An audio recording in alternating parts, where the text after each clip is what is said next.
It's you, Maburiga. Greetings. Welcome to the Red Road East. I'm your host, Fierce Truth Seeker. The Red Road East is an indigenous TV program dedicated to archiving and preserving the history, legacy, and culture of the original peoples east of the Mississippi River and the Caribbean.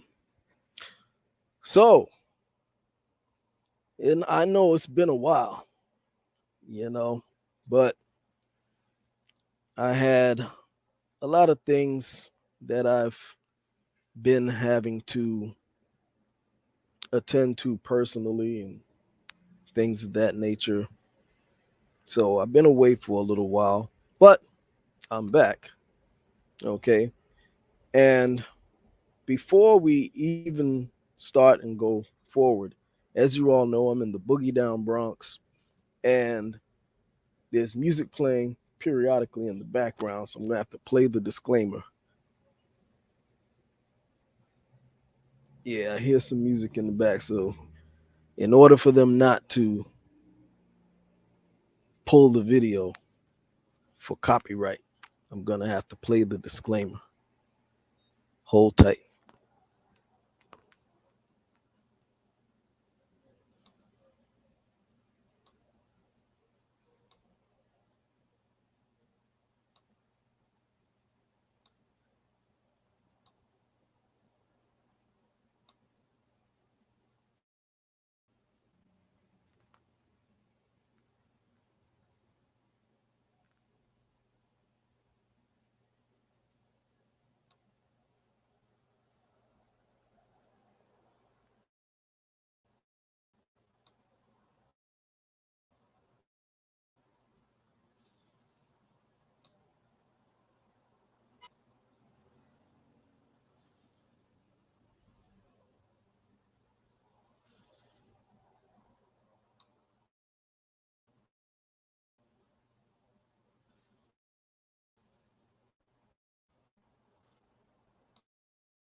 Okay.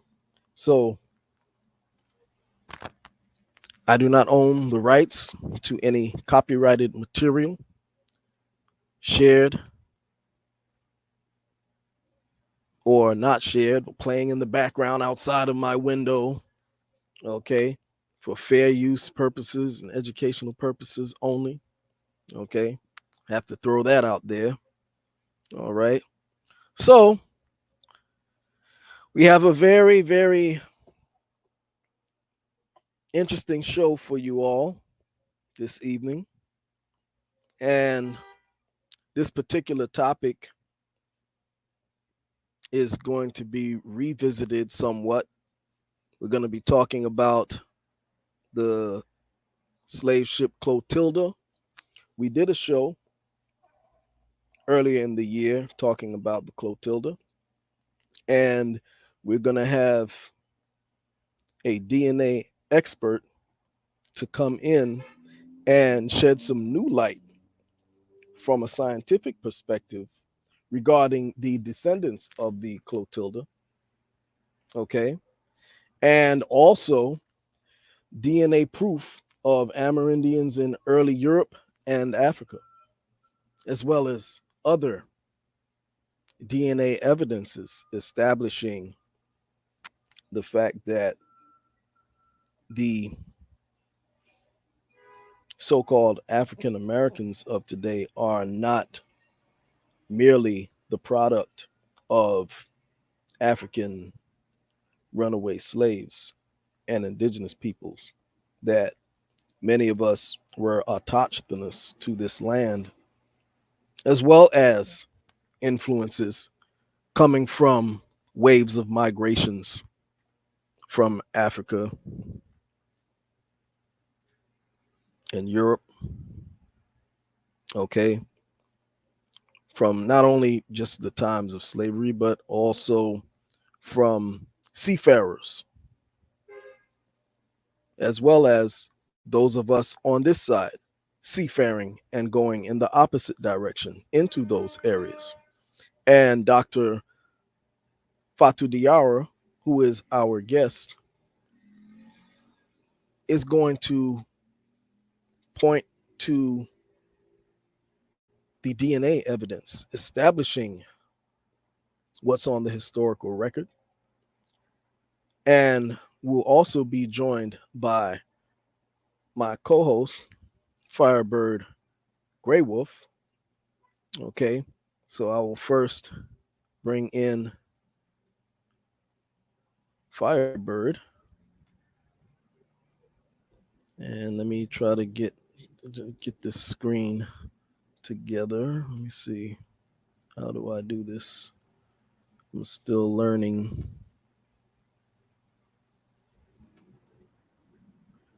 how to use Hello, these features. Hey, I'm your, here, no your, camera. your camera. Yeah, I was about to tell you your camera is off. Tell the audience I had a bad hair day.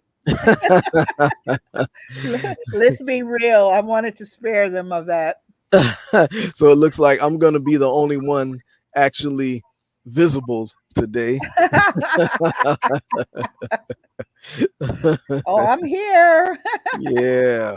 So um, we talked about the Clotilda in a previous show. That's one of the reasons too I wanted you to join in because when we did the Clotilda, you and I were on the panel.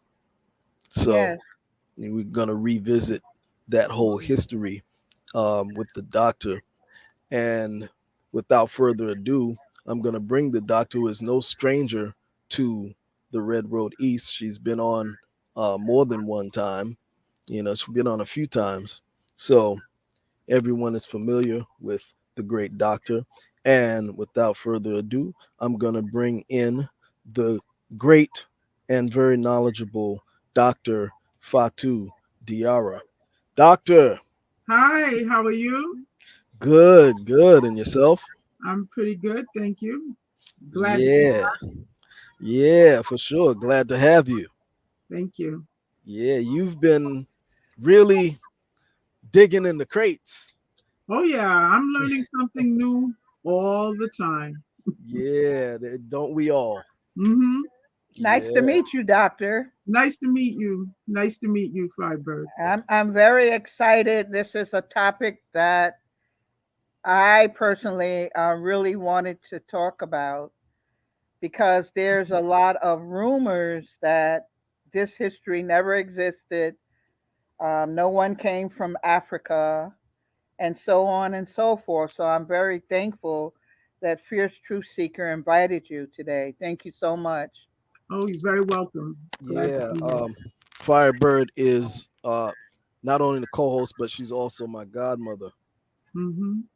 Yeah, so she's been in this for quite a long time, and she's definitely a mover and shaker in the indigenous community.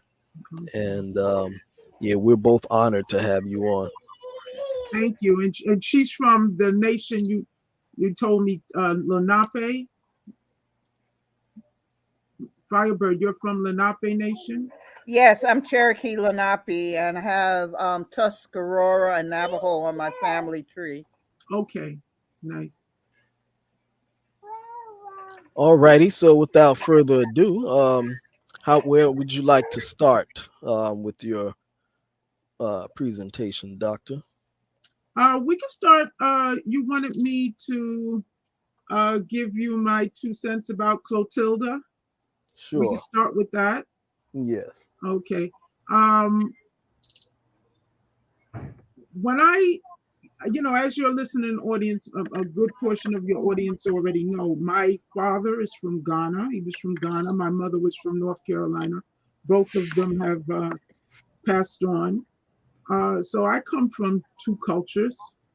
And when I heard about the Clotilda story, just listening to it, without even knowing history, I recognized that I always forget his name, the African gentleman. What was his name? Who? Regarding what? The Clotilda. Oh, Cujo. Cujo. I always recognize that Cujo came into an environment where those around him may have been melanated like him, but they were not of the same stock. And the reason I say that was because if you looked at his mannerisms, the woman that he chose to marry and the women that his sons chose to marry, even though they would have been first generation Americans of African descent, told me that he was in an environment that was culturally and ethnically different from his. Because if he was around other African descendants in abundance, he would not have had a need to join in with other continental Africans and form a town called Africa Town. Because remember, if we are to believe that the other people in his environment were all African slave descendants, then they were only three, two, three generations away from Africa. And so they should have been familiar with a certain type of cuisine, style, and mannerism. Because he was illegally smuggled in the late 1800s, they would not have been that far from, in terms of lineage, from the continent of Africa, if you are to believe they too were also from the African continent. You understand my point? Exactly. So I recognized that right away as a person who was coming from a different culture.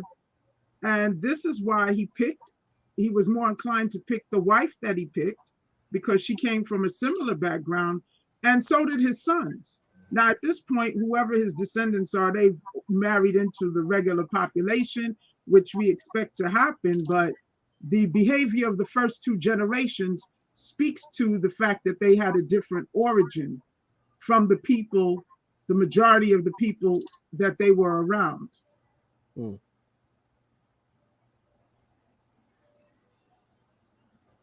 interesting. Yes. Now, is any of your family from Africa Town? No. My mom is from Northeast North Carolina, Halifax County to be specific, and my dad was from Ghana. He was of the Kwau tribe, which is a subdivision of the Akan people of Ghana. Oh, beautiful. Hmm. Hmm.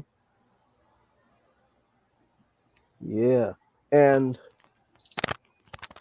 before we proceed on, I want to, in the chat, I'm leaving a link for those who are generous enough to leave a donation. Um, I'm leaving the PayPal and Cash App information in the chat.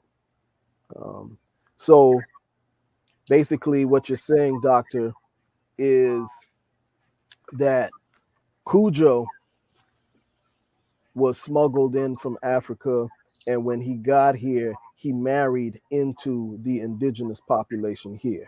Is that Well, he didn't. His wife actually, as I recall reading, his wife was a continental African too. okay? Right. See, that it was that piece of behavior. Some people would call that clannishness, his Hmm. preference for his Right, own. right, exactly. Exactly, that he was not in the environment where he can relate to the other people around him. As So, like as they do today. exactly.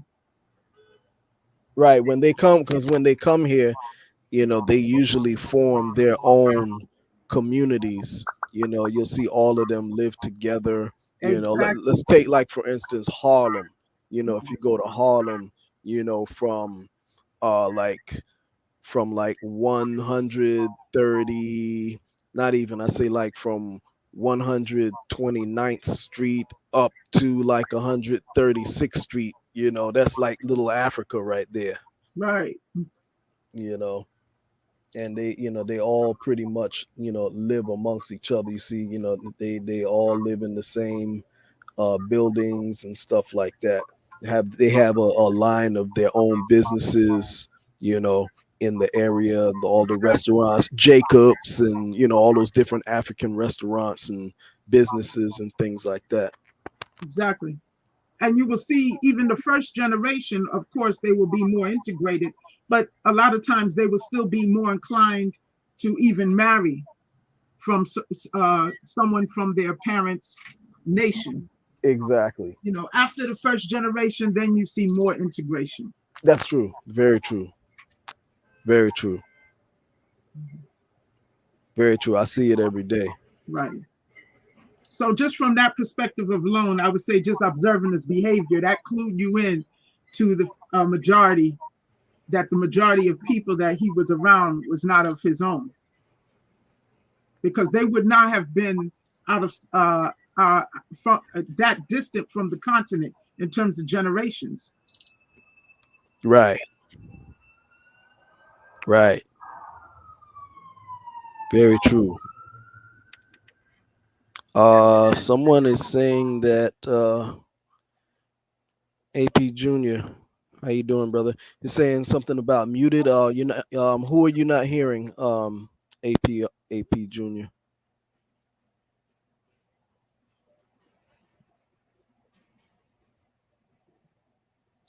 Because I'm hearing everybody fine on my end.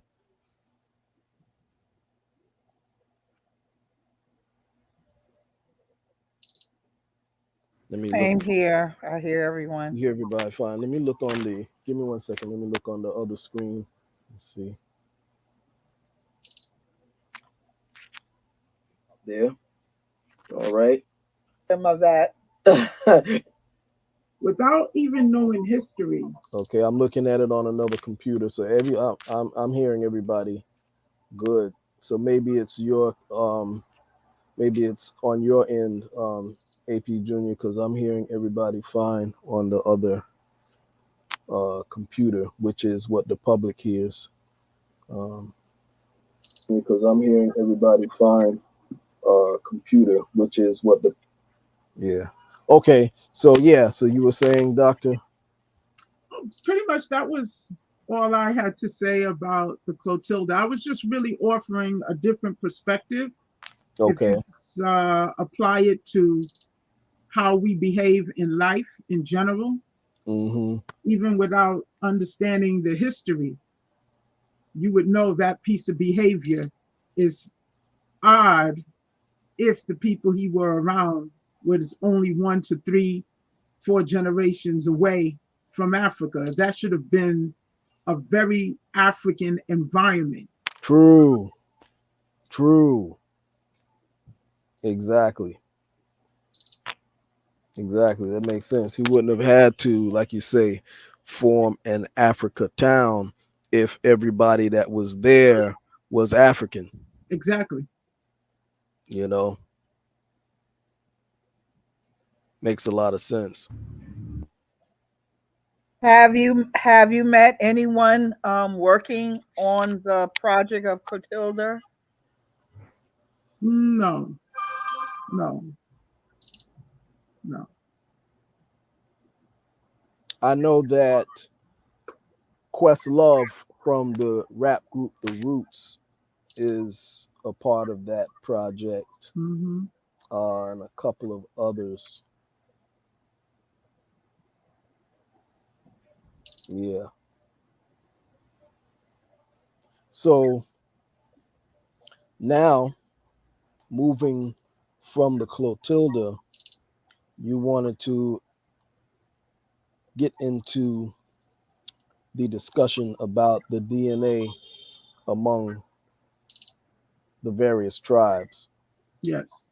I want to discuss basically our DNA and the patterns of our DNA, and then we'll make a nice little neat segue into talking about the DNA findings among our people and how it reflects ancient migrations, uh, how it reflects ancient history, and how it also shows up in the DNA found on the other side of the pond because of our ancient presence over there. So we'll start off first. I want to make sure that the audience has a basic understanding of how our DNA first presents itself on genetic studies. Okay. And let me know when you want me to pull up the slides. You can get started. Okay. Mhm.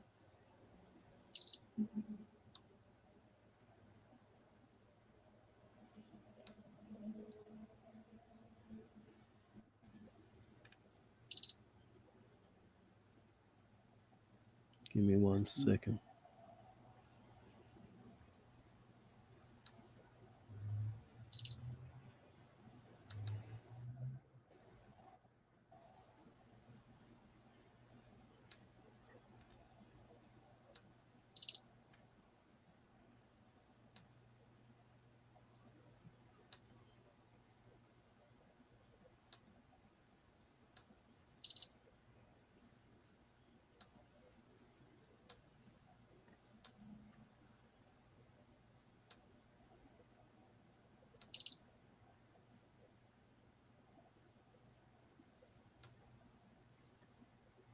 Mhm. Just give me 1 second. I'm having a little issue here. Why is okay, here we go. Okay. Yes, okay.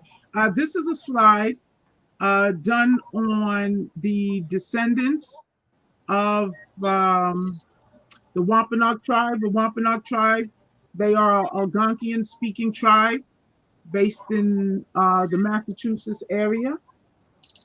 And this was a genetic study that was performed on some members.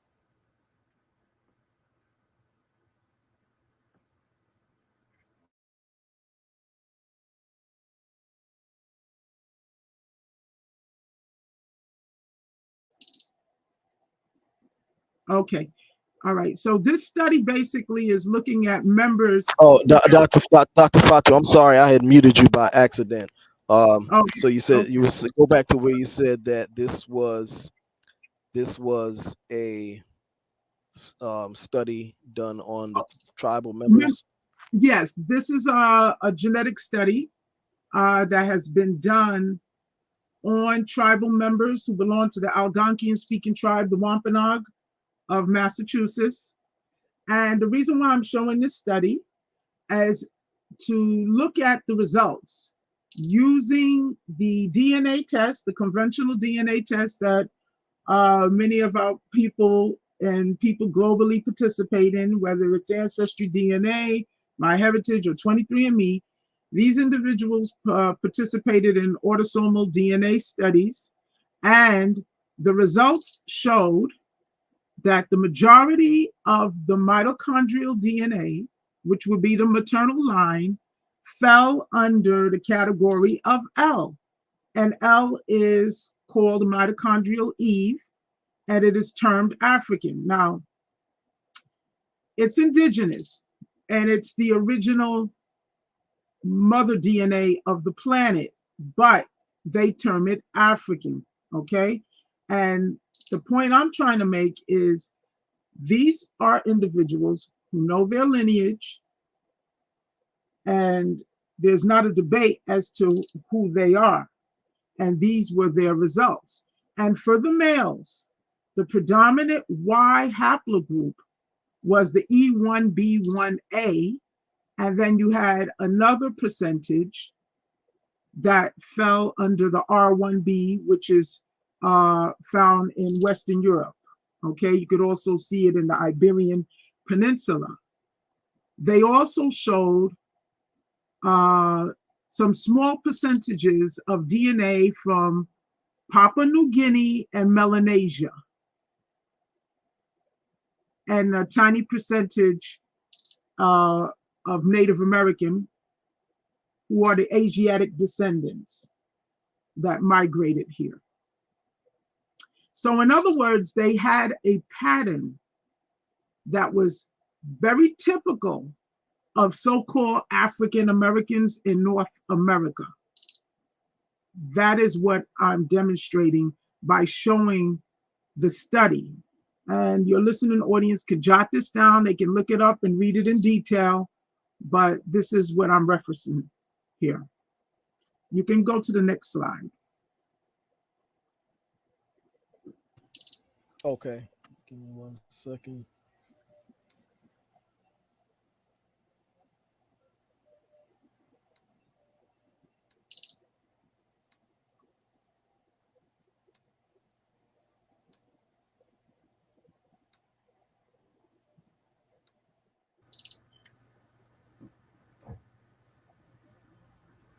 This is another study that was done on descendants of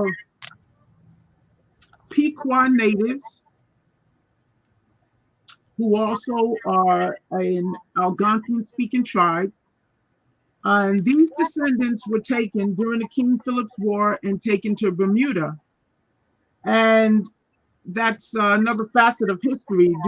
During the Amerindian Wars, the men that was not killed oftentimes were taken to the Caribbean. Bermuda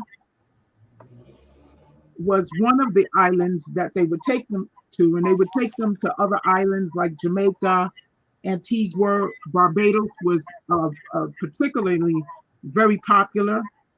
So these particular descendants on St. David's Island, which is a small island adjacent to the main one in Bermuda, they have an oral history that they are the descendants of these warriors that were taken there. And this is also an autosomal genetic study that was performed on that population. And what they found, again, just like with the Wampanoag study, was that the majority of the mitochondrial DNAs fell in the category of L, also known as mitochondrial Eve, also termed African, okay, which is a founder maternal line on the planet, and a majority of the Y haplogroups fell under the category of the E1B1A, with a smaller percentage that was R, which is found primarily in Europe. And then, of course, you had a very tiny percentage that fell under Q, which is Asian. So once again, these are individuals who know their lineage, and they are very clear that they are descendants of Pequot natives who were taken there during the King Philip's War. And they had a type of genetic profile, ancestral composition, that was identical to so-called African Americans from North America. That's what I'm showing. You can go to the next slide. Okay.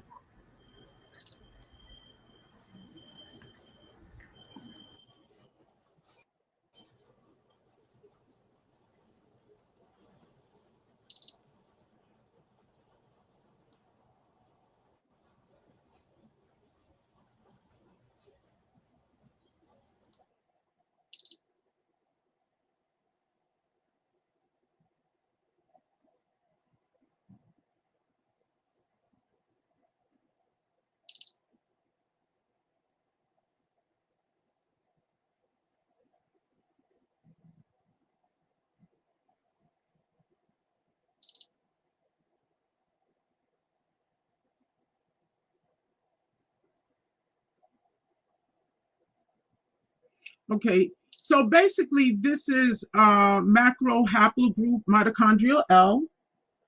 This is the oldest mitochondrial DNA on the planet, also termed mitochondrial Eve. And they're just basically defining what it is in this different subgroups from L0, and then you have L1 through 6, and then you have the divisions. You can go to the next slide.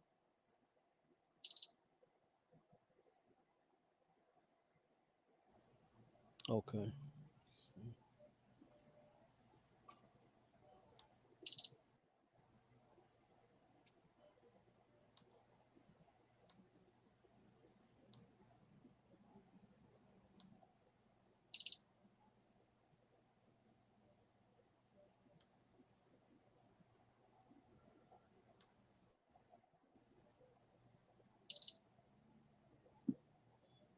Okay. This is a study, another study that was done on the Lumbees. Okay. And this is looking at the Lumbee male male Y haplogroups. Okay. Now the Lumbee is a state recognized tribe in North Carolina. They are an amalgamated tribe, actually. They are a mixture of Iroquoian, Algonquian, and Siouan tribes, mixed with descendants of Sephardic, Irish, Scottish, British, and Moors. And they formed a community and have been pretty much mixing among themselves. Okay, but that's pretty much their components. And this study looked at their Y haplogroups. And if you look, you will go to where it says Table 6 Lumbee male haplogroups. If you go and you look down at EM2, you will see the majority, or in this particular case, the second largest, third largest, fell under EM2, which is a common Y haplogroup that you now see in equatorial Africa.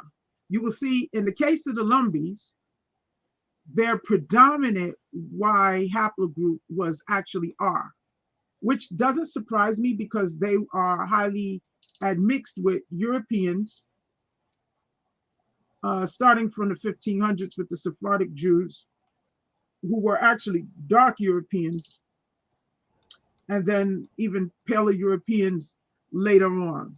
But nevertheless, you can see, despite their high admixtures, a good portion of their Y haplogroups still fell under the EM2, for which the E1B1A falls under that division. It is considered an equatorial Y haplogroup of Africa. Next slide.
Give me 1 second.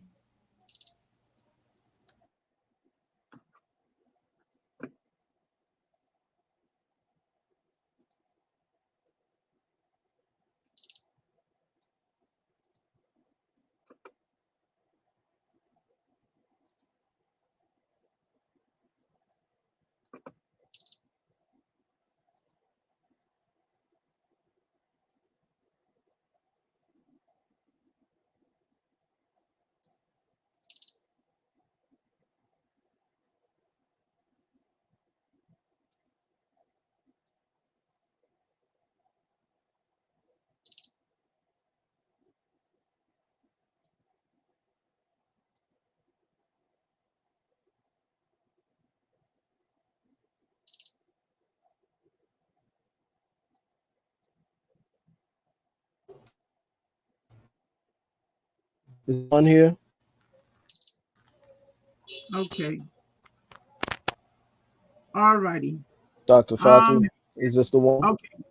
Yes, I was seeing if I could actually help Is it? you Can as you hear well. me? Hello? Yeah.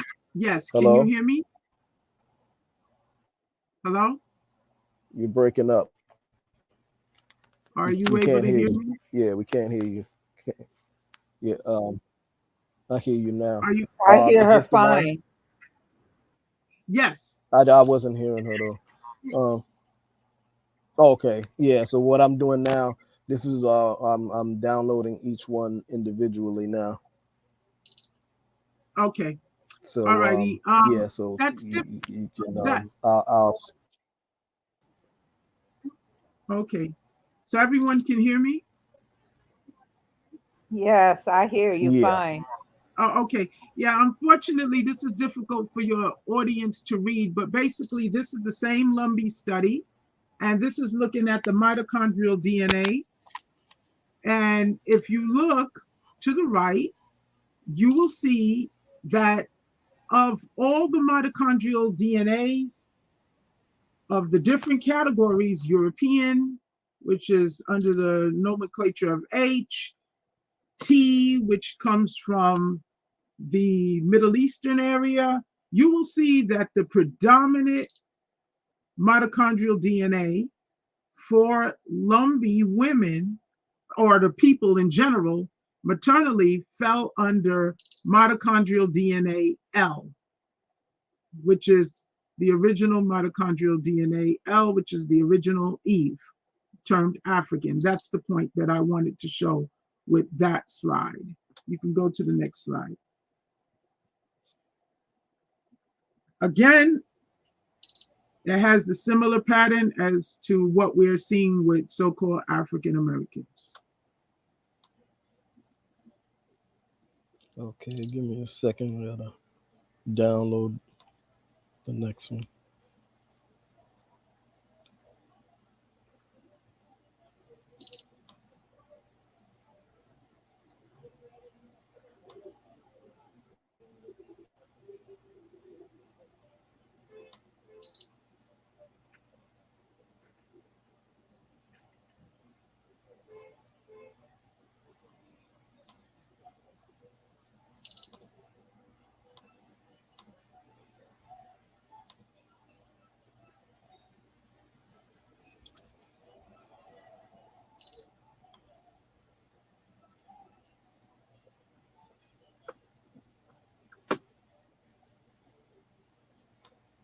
Let me know if this is the one that you want now. No, there was one called the Americas, and it was a tiny photo, and it has something about the haplogroup L, and it was something very important that I wanted to point out to your audience, that it was actually in Wikipedia that gave it away. Okay. It Let's would have see. been the slide after the macro haplogroup L. Okay, I'll let you know what I'm looking at now. Population, distance, and it says Lumbee, Mm-mm. Pygmy, Limba. Nope. Okay, not that one. Let's Mm-mm. see here. I Um, may, I do know how to work this a little. I may help you with this one. okay, hold on. Let's see. May have to go. I might have passed it. Let me see. It would have been the slide behind macro, macro haplogroup L. Okay, let's see.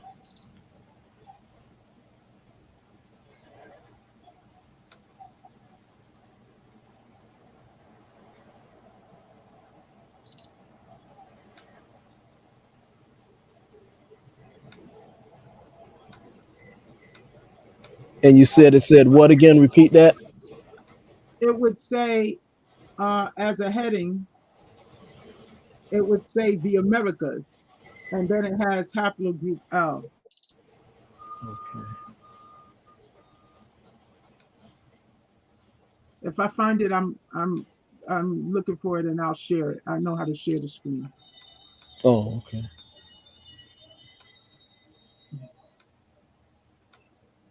because this particular slide is very important Okay. for your audience to understand.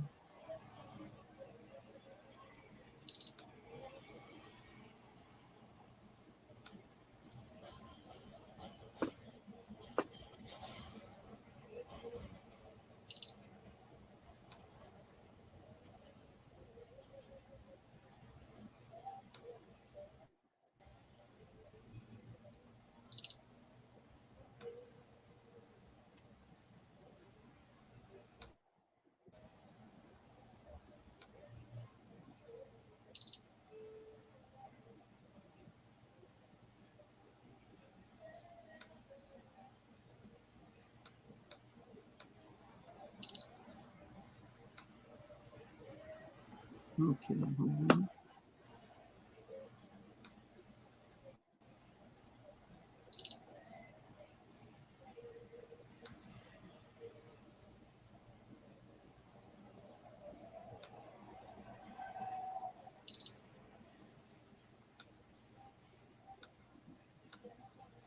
Okay, I got it. You got it.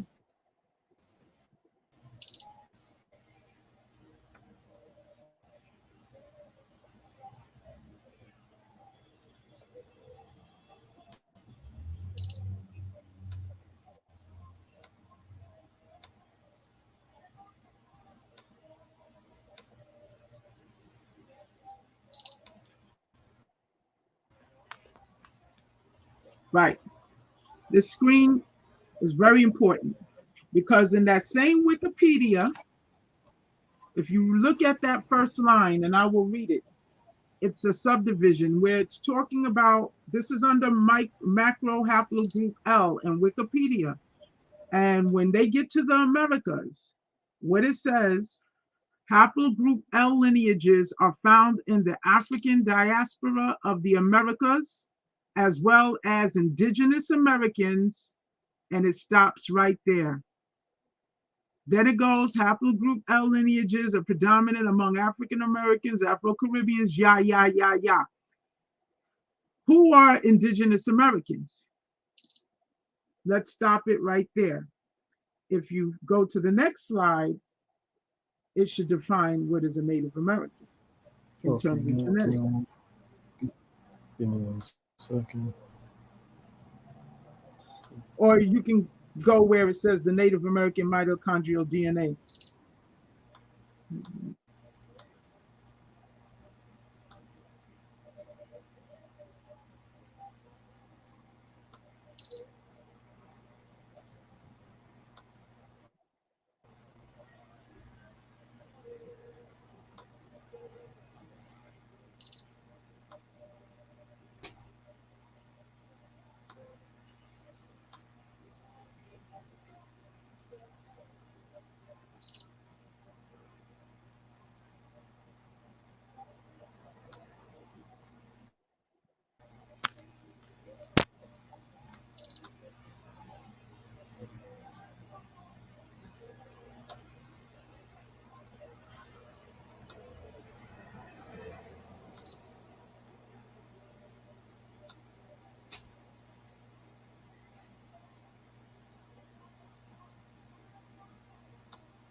Okay, after the Americas, it goes into surnames, not surnames. It says the Lumbee male haplogroup. We did that. Hold on. After that, it says ancestor surname Mancini. Mm-mm, mm-mm. Let's No, see. we didn't. Then after that, it says new Native American mitochondrial DNA haplogroups. Yes, that's what I wanted you to show. Okay, yeah, that was like 4 slides after the Americas. Let Right. me download that.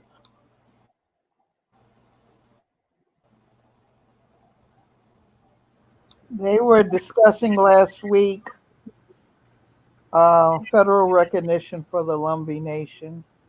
Oh, okay.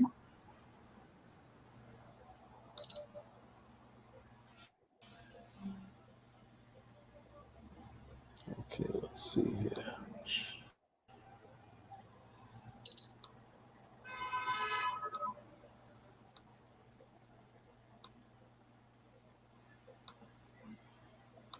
And pretty much after that, it just it's in order. You don't, Okay. okay. So remember, they just admitted that haplogroup mitochondrial DNA L is found among indigenous Americans. They use the term indigenous. Now, here they're telling you Native American mitochondrial DNA consists of A, B, C, D, and X. So they are telling you there's a difference between an indigenous American and a Native American.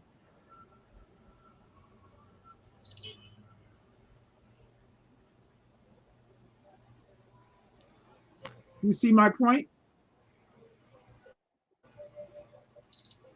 Hello. What'd you say? Yes. What I was showing with the other slide, they mentioned that haplogroup mitochondrial DNA L was found among indigenous Americans in the Americas. And then here you have Native American mitochondrial DNA defined by A, B, C, D, and X. So they are letting you know there's a difference between the Native Okay. American and the indigenous American. Mm. That's all I'm showing. You can go to the next Okay. slide. Okay.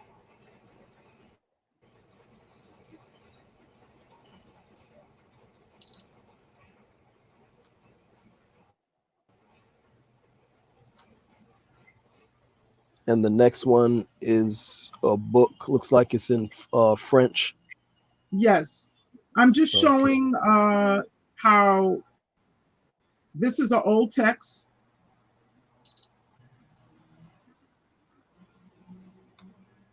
It's written in French and it's an old text.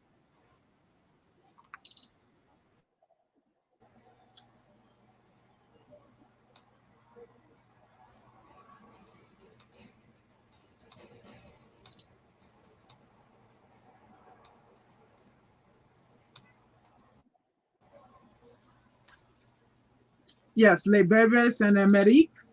These are one of several texts that talked about the Amazigh people of North Africa, who are an indigenous people of North Africa, and how languages, that they're shared languages between the tribes in the Americas, the nations in the Americas, from North to South America, if you read the text, and the Amazigh people, who are the indigenous people of North Africa. And we're talking pre Islamic uh, people. You can go to the next slide.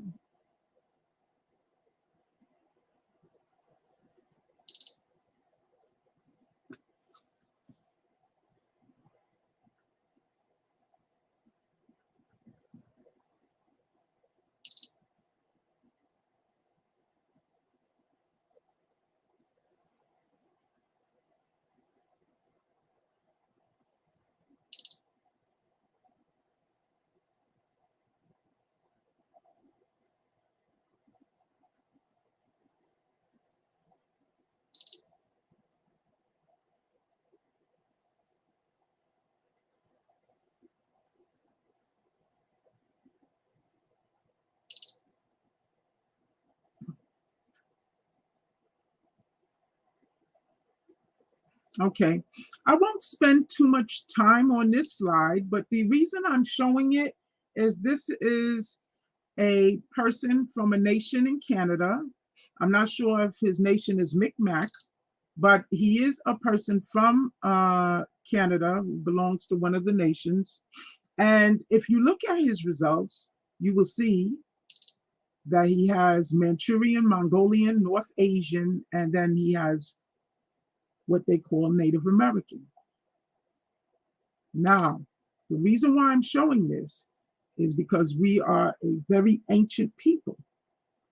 And if we are ancient here, we're going to show genetic markers of people that migrated here and found us.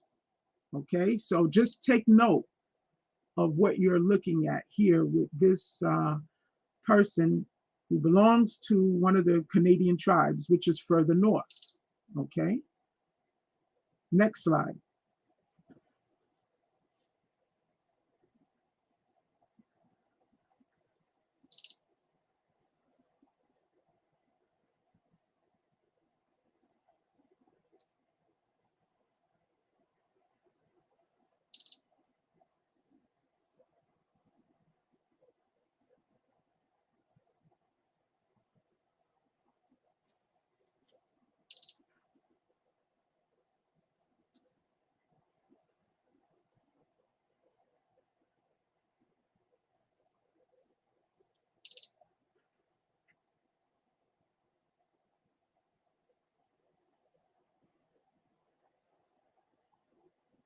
Mm-mm.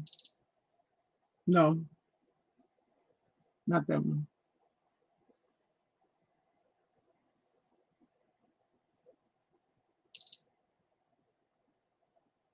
It would have been actually a continuation of that first slide. So you'll see it's still that native's profile. That's what I have in the order that you gave me. I can scroll maybe a couple after that if you want. What would it say? Well, basically, I can show it real quick. Hold on. Well, it's looking at his breakdown Oh, further. what it was on the same. You mean it's on the same image? Uh, it That was same. uh, it was similar to that image. It was a continuation, so you would see a similar image. I, Let me I, see. Okay, I see what you're saying here. Yeah, it's a bigger image. yes, exactly. Yeah. Okay. You have it.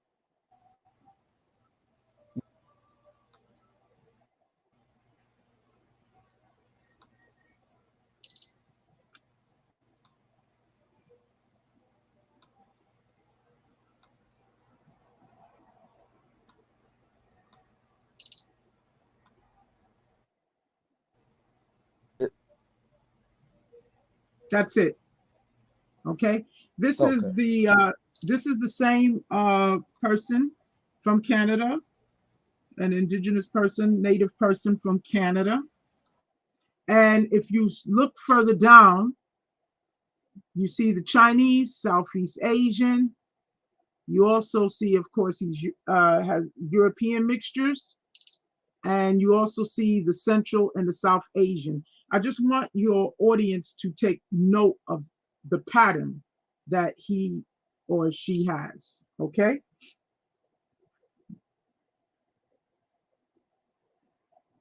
particularly that Central and South Asian going down as well. There, there you go. That Central and South Asian is also part of it. All righty, you can go to the next slide.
Not that one. I meant to eliminate that and show that later. Mhm.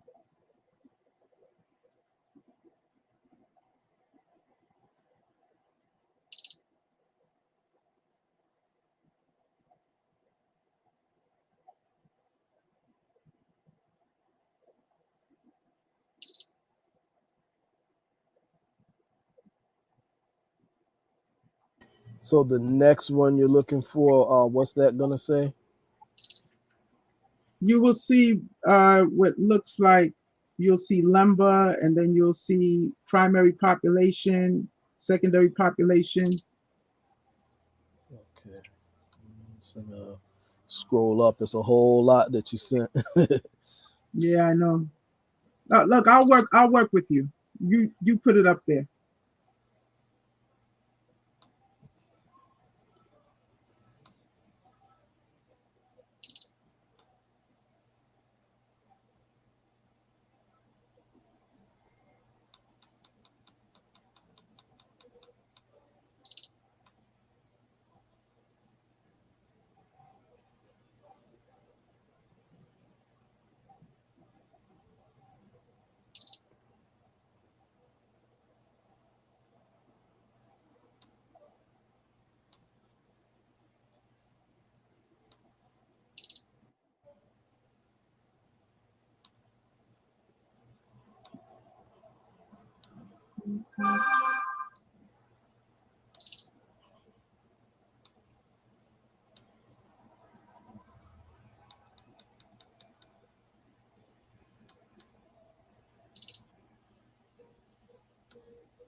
You if you put it up there, I'll work with you.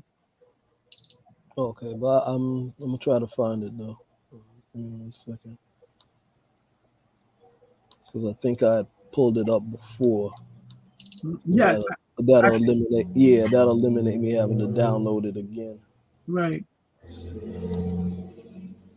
So what I'm getting ready to show now are genetic patterns of Afro-Caribbean, African American people, and the different genetic tests that we do, and how it demonstrates both ancient and recent migrations,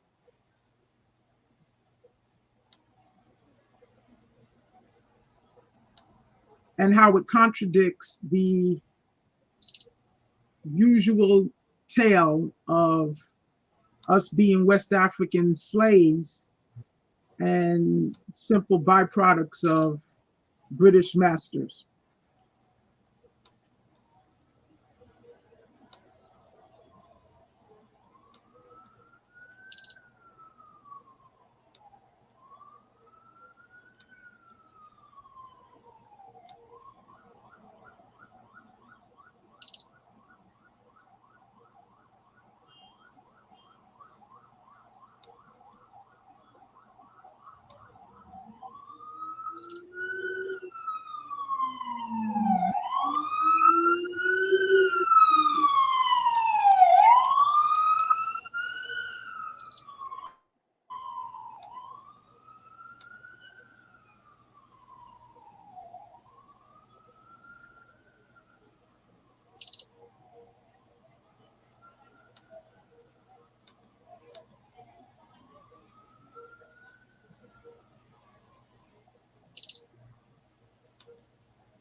Okay. Now, is this the slide after the one that says map my genes?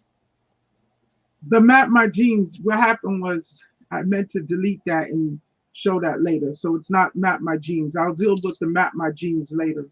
Okay. But what you're looking for though, um, is it the one right behind map my genes or no? Put it. You can put it up. Okay. Mhm. You put it up. I'll work with you.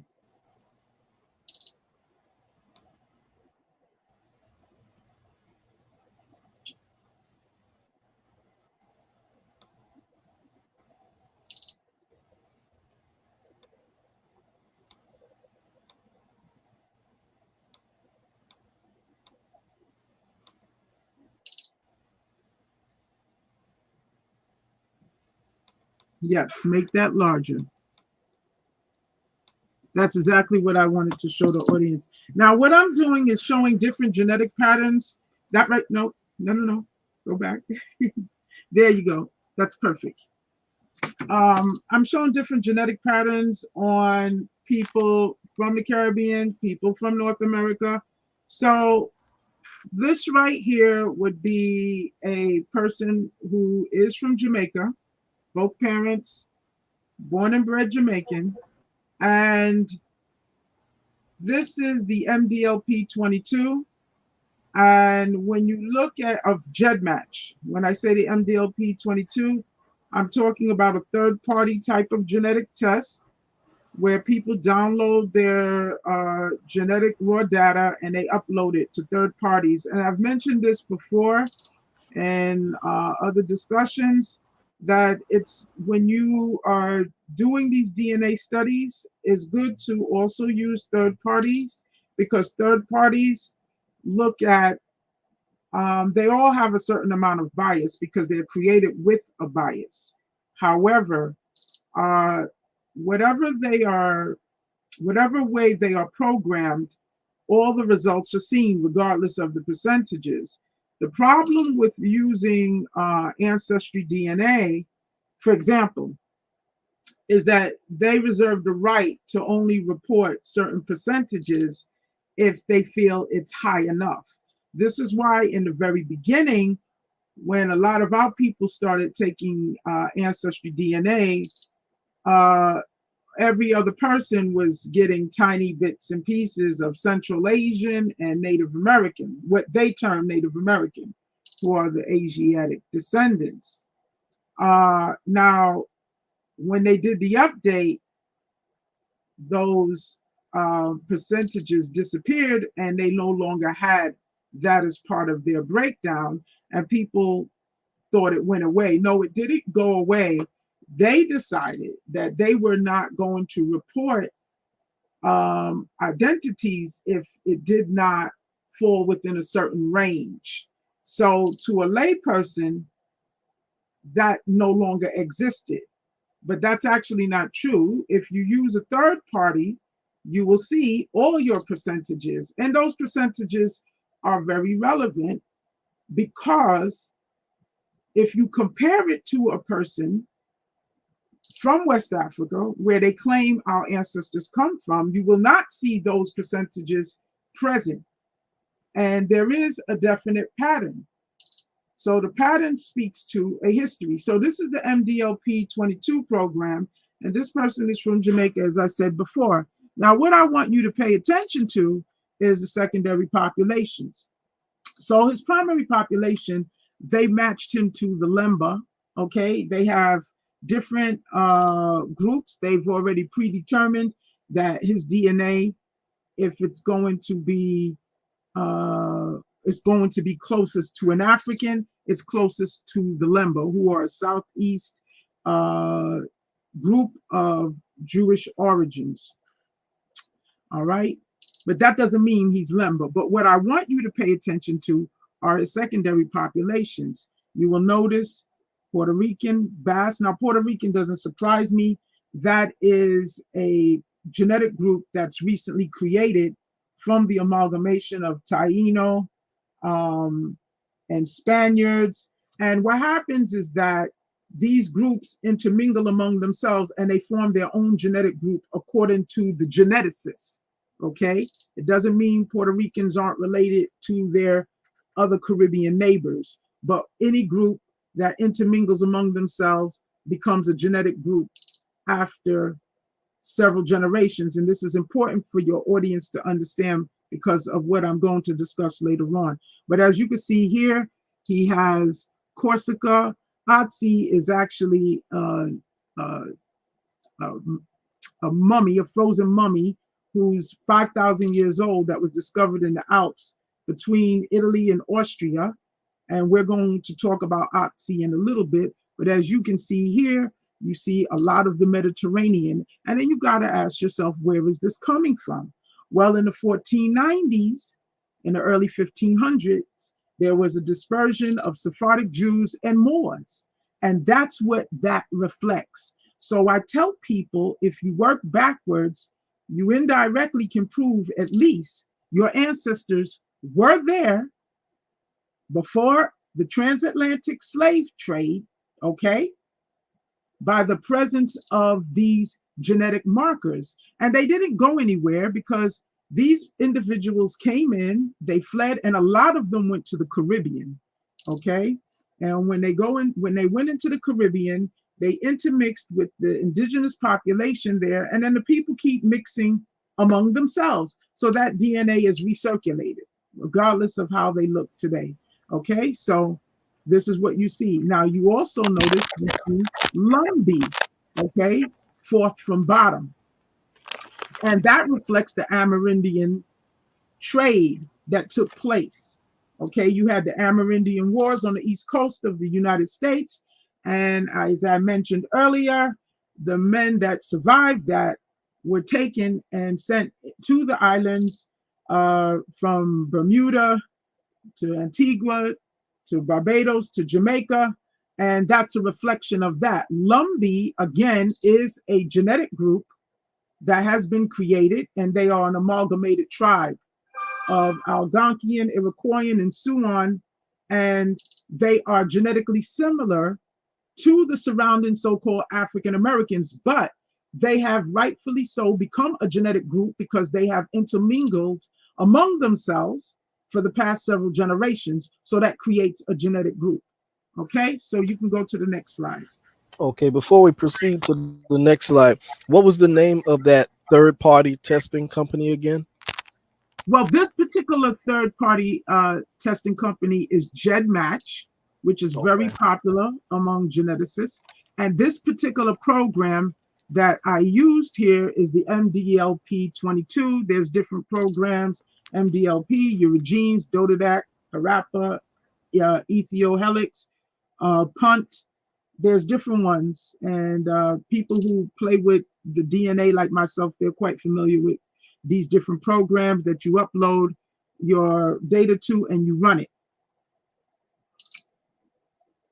And I can tell you using other DNA tests, it's not, these things are not only showing up with one test. You will see these populations showing up on repeated tests. And I always say, if something's the truth, then it will repeat itself. They repeat on other tests as well, other DNA tests as well. Okay. Mm-hmm. Let me pull up the next one for you. A lot of people are going to be very upset. Why? A lot of controversy going on, as Fierce can tell you. With regards to,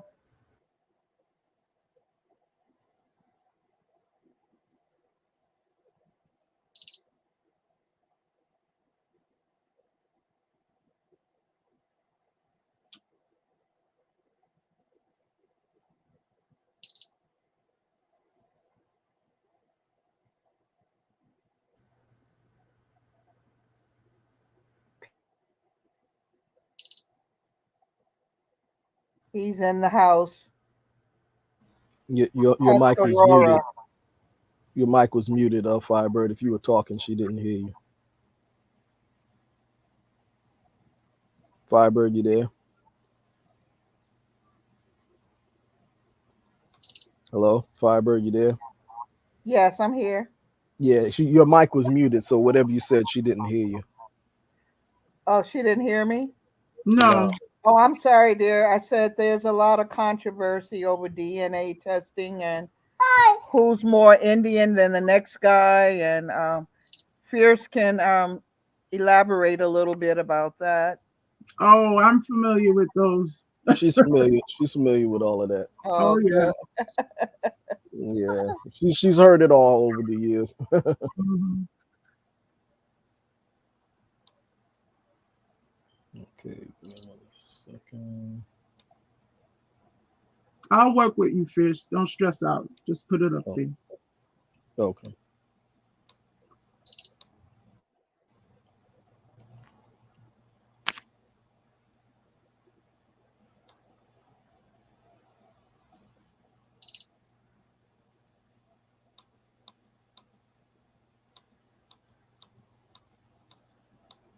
Okay. Okay. Again, using another program, the Eurogenes, you have another Jamaican, and you can see using another program, Eurogenes 13, if you look at the secondary population, you will see Spanish, French, Spanish Cantapria, and Cantapria was one of the areas that the conquistadors came from. Now, why are you seeing this? Again, in the 1490s to the 1500s, you had a big movement of both Moors and Sephardic Jews leaving the Mediterranean. And this is why you will see this DNA present in many of the people of the Caribbean and also people called African Americans as well. But there seems to have been a big movement of them into the Caribbean. So even now on the Ancestry DNA tests, many people from the Caribbean will see little tiny percentages that they blow off, like 1% Greece, 1% Cyprus, Cypriot, 1% Sardinia. Don't blow those percentages off. How did you get them?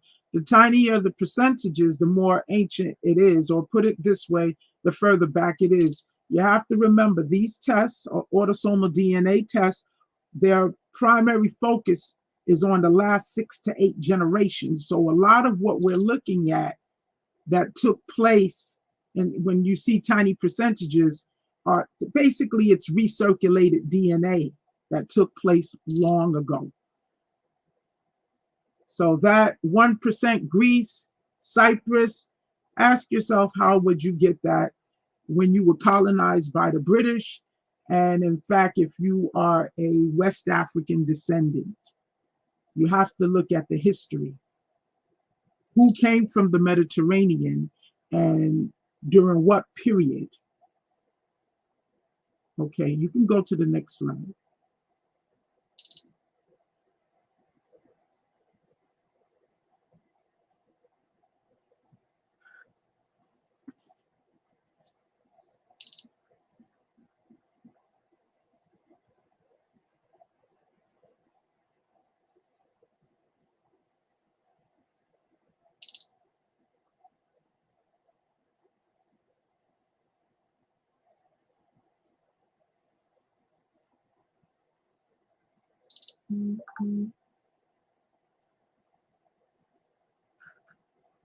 Mhm.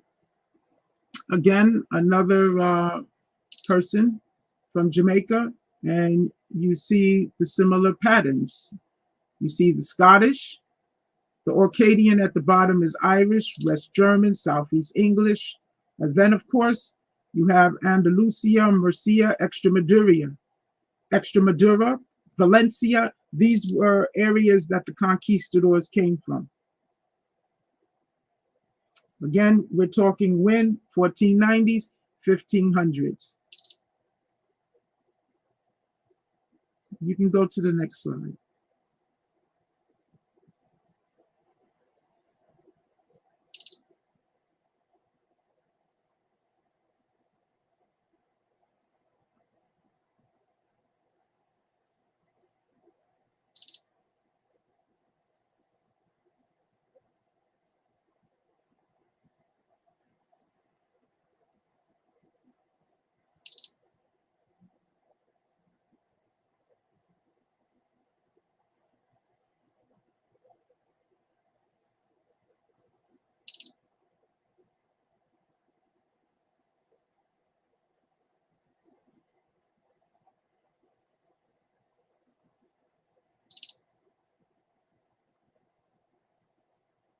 Okay.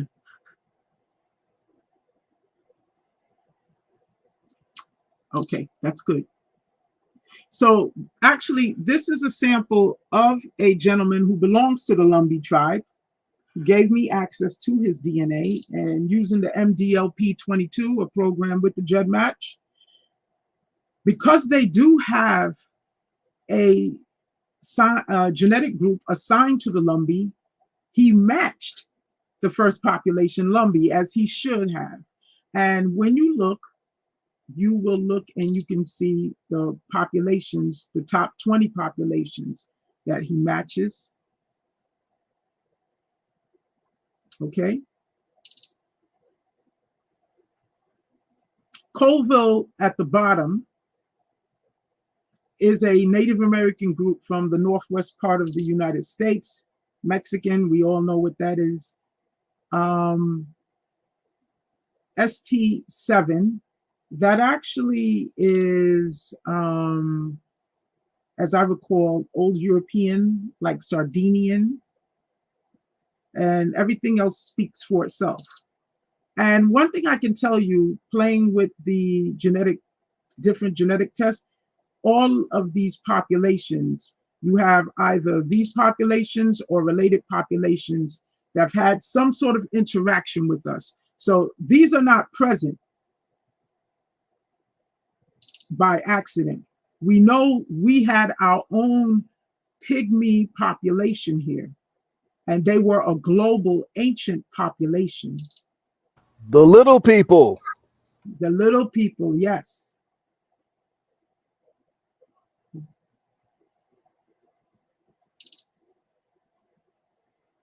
We also, on these DNA tests, get a constellation of combinations, sometimes called Angola Congo.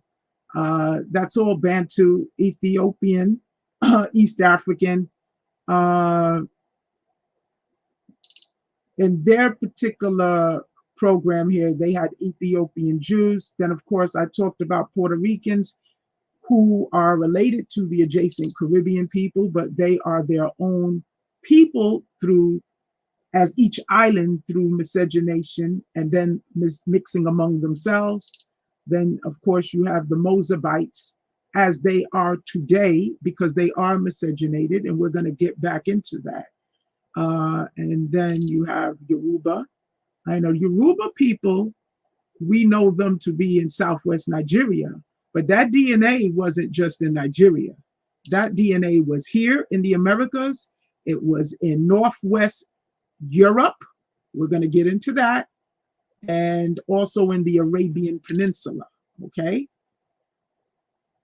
And then you have Yemen. We have matches to that, which doesn't surprise me. And we're going to get into that. Miwok, who are an indigenous people from the area of California. And then the Egyptians, of course, came here, as well as we went there. And then, of course, we have an ancient Australoid presence here as well. You can go to the next slide.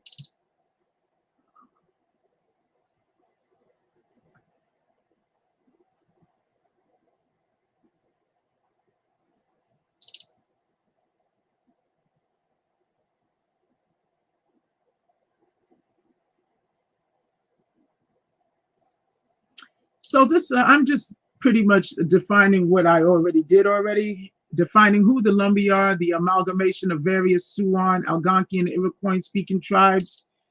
And I'm just for those who weren't familiar with who they were, I'm defining who they are genetically. But as I said before, even though we come from the same roots as so-called African Americans, our ancestors also are Siouan, Algonquian, and Iroquoian. The Lumbees have been mixing among themselves, so they have become a genetic group. So they are treated as a genetic group.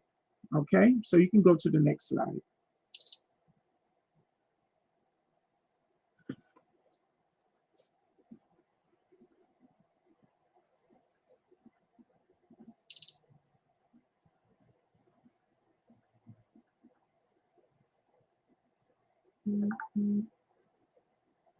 All righty. So using that, you can stop it right there. Using that same program, no, using the same, pardon me, the same Lumbee gentleman, using the MDLP16, I ran his DNA through the MDLP16, the Lumbee gentleman, and the first population that he matches is the Afro-American. So we have been given our own genetic group as well in the MDLP16. There is no Lumbee genetic group in the MDLP16. They have one in the MDLP22. But as you can see, the first group that he matches is the Afro-American group. So just using deductive reasoning, what does that tell you?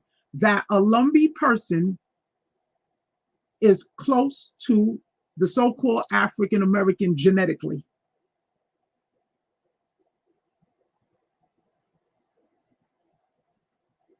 That's all I'm showing with that slide. You can go to the next slide.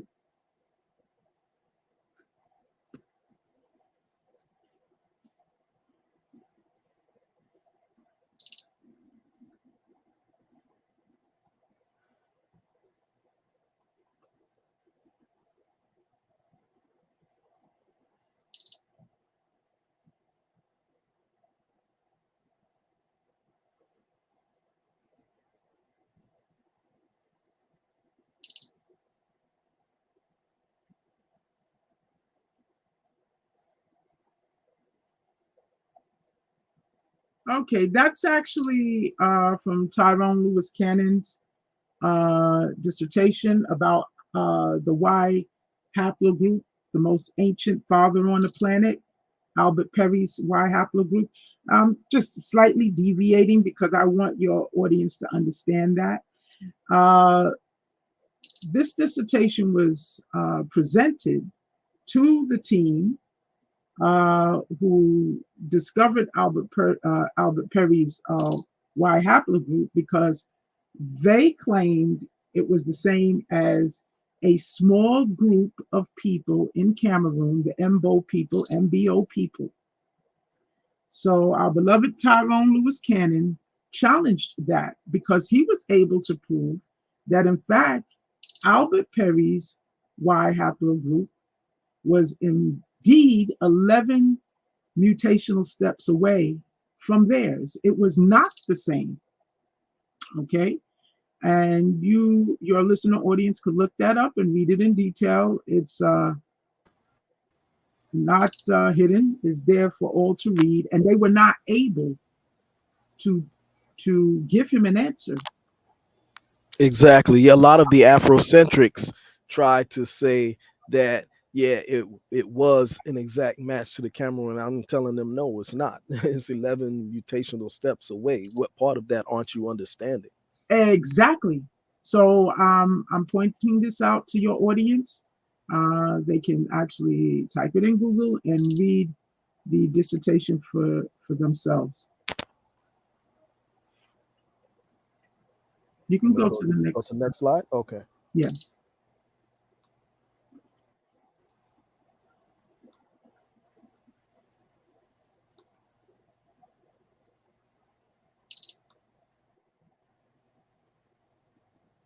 The next slide might actually be showing the same It's a point I'm making. continuation. Yeah, so you can even, Yeah. if You you want that see it, one? you can, yeah, you can just skip over it. Oh, skip it. Okay. Hmm.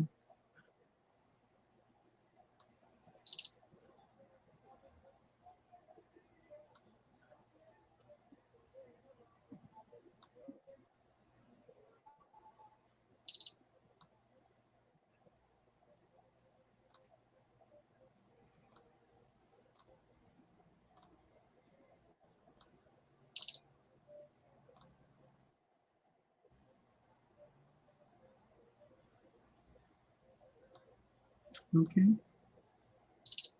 That picture is Tipsy. He's a son of a Potawatomi chief, Black Hawk.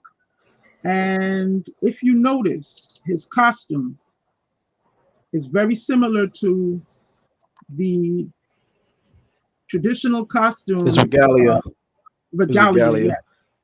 yes, regalia, of the people who are in North Africa, the Amazons. Okay.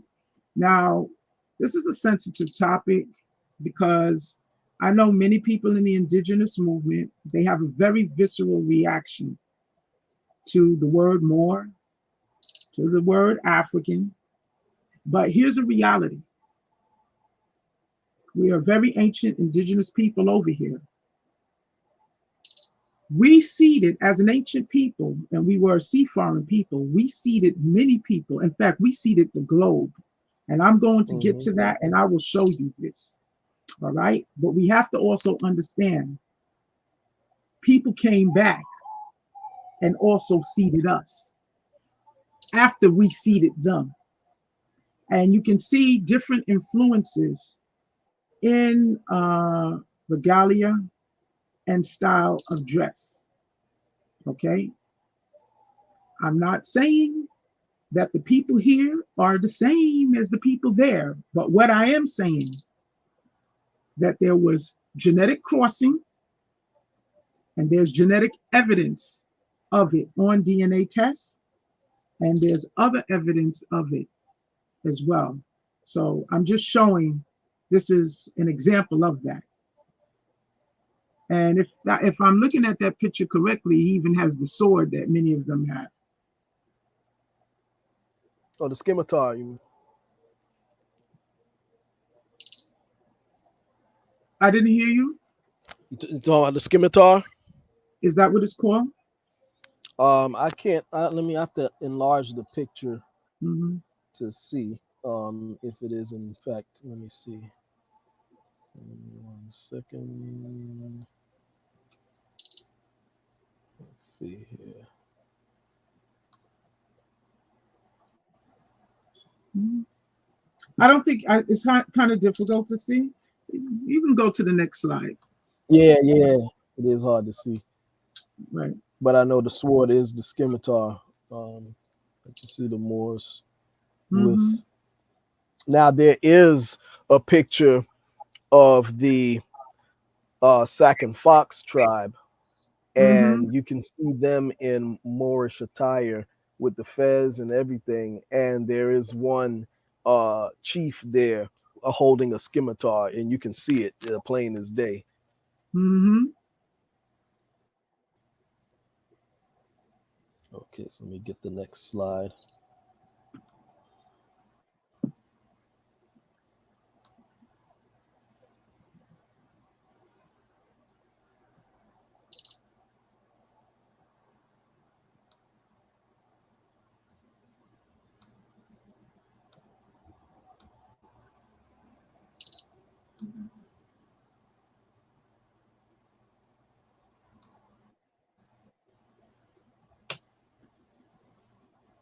All right. What do we have there? So this is another third-party archaeogenetic group called My True Ancestry, and they have ancient bones from all over the planet. And what we do is we upload, and you will see people from all over the world participating in this: Europe, Asia, North Africans, Middle Easterners, you name it, Europeans. And what we do is we upload our DNA to it. Now, right here is the typical pattern that we see with so called African Americans and Caribbeans. And I have to tell you, I've dialogued with people. One guy, he's from Romania, and a lot of them are blown away that we are literally the only people that have genetic matches with all these empires. Nobody else has a profile that looks like this. We Hmm. literally match every empire. Now, this gets a little tricky because there are continental Africans, West Africans that participate with the same group because they're getting into the DNA, which is actually good because it allows a comparison to be made since they're supposed to be our predecessors. And I say that in quotes. And they get the same matches. But here's the difference. They get a match, but most of these, they do not get genetic matches. And this particular site allows you to not only see if there's a match, but if there's actual chromosomal sharing. Now, the reason they match the same sites is because we share ancestral informative markers with Africans. So that is the bias of how these computer-generated genetic programs are created. They are created with a bias that we are the same as them and they are the same as us. So when it recognizes either one of our DNA, we are automatically relegated into the African group. So when Africans do this test, they get the same results, but the proof is in the pudding. When you break down the actual matches, which I will show later, you can move to the next slide. You will see later on, I'll show you, they do not share the chromosomal matches with those bones, but we actually do. And I will show you later on. Okay, let me pull up the next slide. And as I'm pulling up the next slide, I, for those who just joining in, I had put up earlier the information for those who are generous enough to leave a donation. I have the PayPal and Cash App info where you can do so. And I thank those who have just joined in.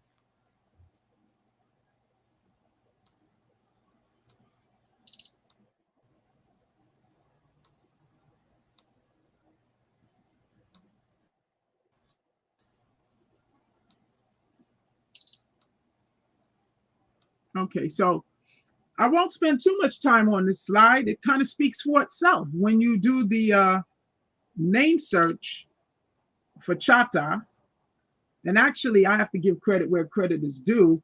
I was put on to this by Dr. Tracy McCarthy, who does her own research as well. And what you see is that the name Chata is frequently found where? In Algeria, the territory of the Amizogs. And I'm going to show your audience that that area of North Africa was an area that indigenous Americans frequented, and our genetic markers are very much there, as well as in Europe and in the Mediterranean. Okay?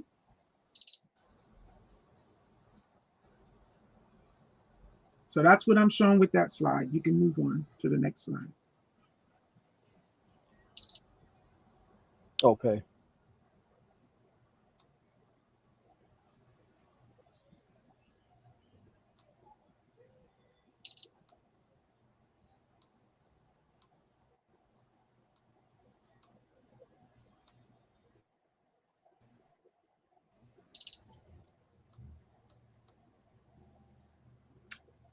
Again, just expounding on what I just said.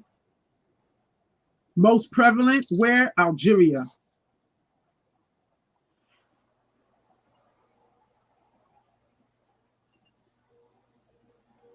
And Now, Algeria, doctor. yes.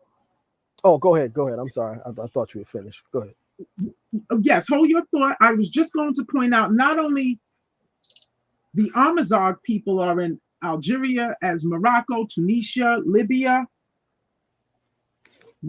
Mali, but Algeria is also a prime place where the Mozabite people, a type of Amazigh people, are. Okay?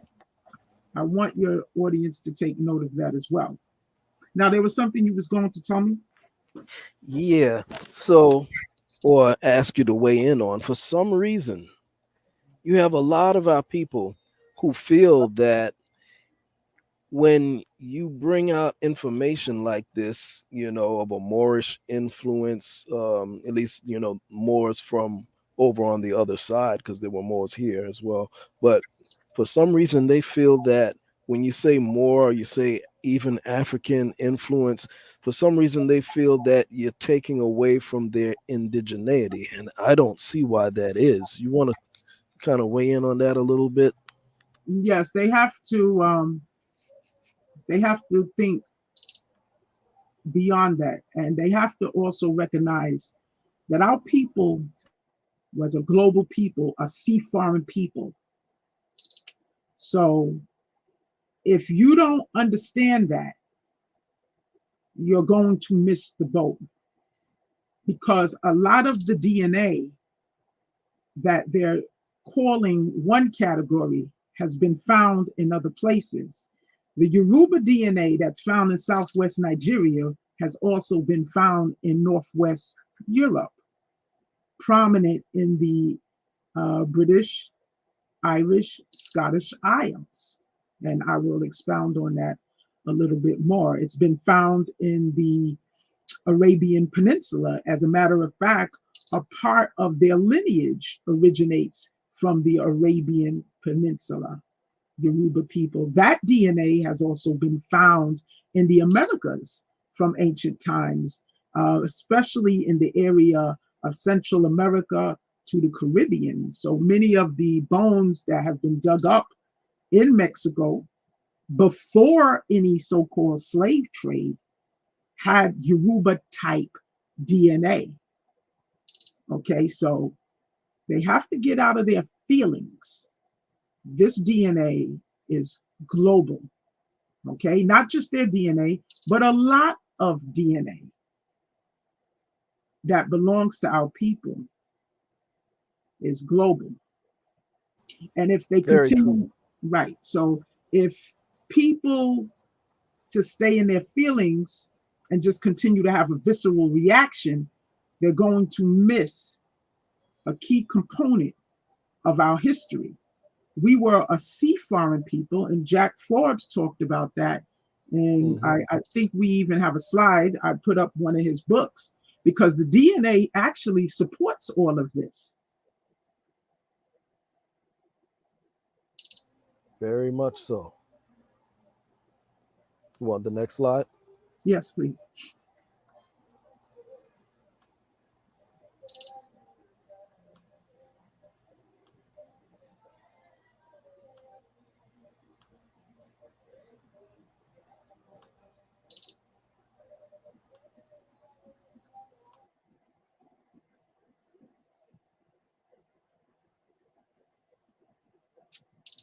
You can skip a lot of those pictures. I have pictures of guys from North Africa. I don't want to. You can. Well, these are just different pictures of. Yeah, you can actually show it because there's a point I would like to make. These men are men from North Africa. These are Amizigh men. Now, this is I'm actually glad I thought about skipping it, but I'm glad we're looking at their pictures, because when North Africans today do the genetic studies and they get these results, that says 100% North African, Moroccan, Libyan, Algeria. Understand, just as I pointed with the Lumbee and the African American genetic group, those are genetic groups that geneticists give to them based on the fact that those populations have currently been invaded by Turks, Persians, Slavs, and they have intermingled among themselves, the same population intermingling among themselves, and causes that allows them to be given a genetic group. But don't get it twisted. The ones living in the deserts, who now have less of a position than the lighter ones, are the founder populations. And I'm showing you how they look. These are Amazigh men, also known as Berber. Berber is a word that is considered negative to them, but correctly they're termed Amazigh. And that is how they look. You can go to the next slide. I'm probably just showing more pictures of them just so your audience can understand.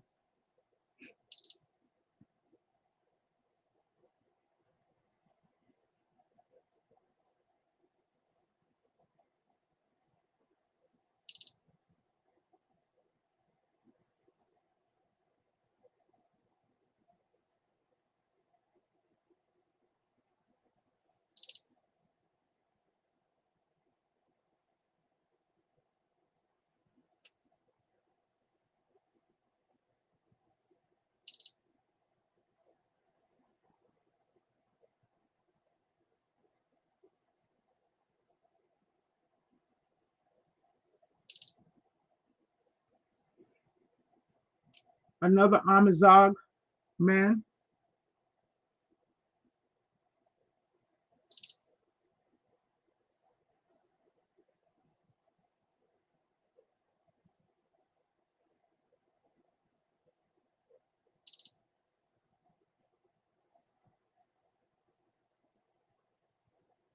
Yes, yes, they do resemble many so-called African American men, and I've seen Caribbean men as well who look like.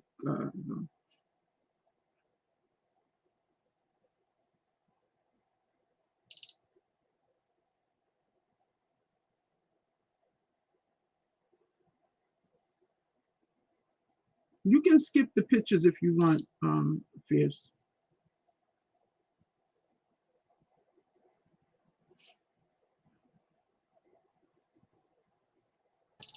Okay, I'll do that.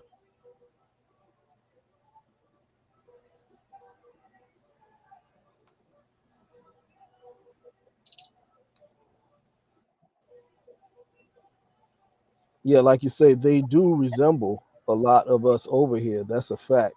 Exactly. I know because I lived in and did fact finding in Africa. So I know for a fact that they look just like us over here. Mm-hmm. Because what a lot of people do, they just give you, one particular stereotypical image of what an African looks like and they run. But there's so much diversity over there and it looks, Right. just like over here. Yes.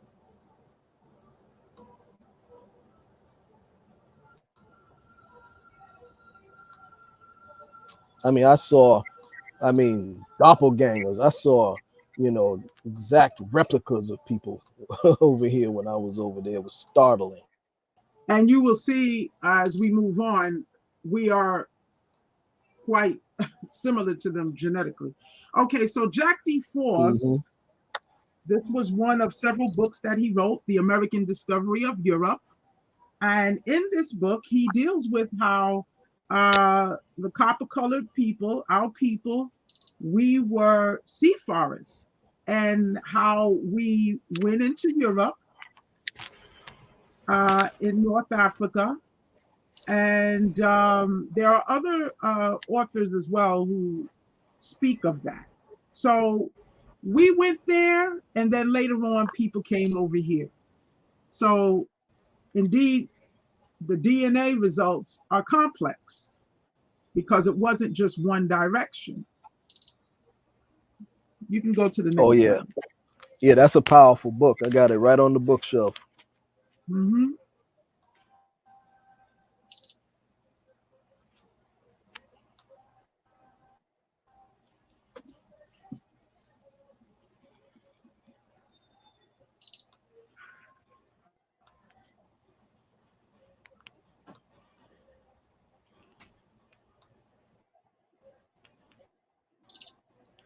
It's looking like we're gonna have to do a part two. Um, I'm gonna have to close out in like 10 minutes. But All righty. we can definitely have you Oh back yeah, on. But I yeah. have the next slide queued up, so let's go through that. Let me make this a little bigger.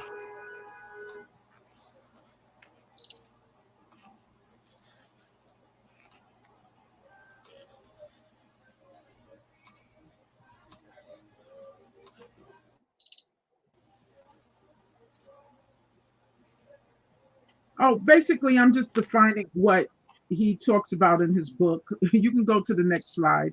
How the American Indians were builders of great boats, up to 100 feet in length in the Caribbean, and were outstanding students of the ocean's currents, storms, winds, resources. The epic story of American seafaring includes maritime cultures of Northeast North America, fishing at sea for challenging prey. The story of ancient seafaring also includes the daring voyages of Eskimos, Inuit groups from Greenland and Labrador using ingeniously designed kayaks. So, yeah, we were seafarers.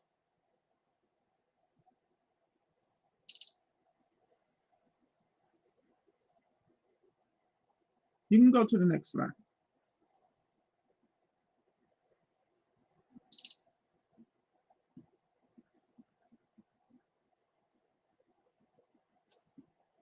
Now we're getting into the meat of the discussion.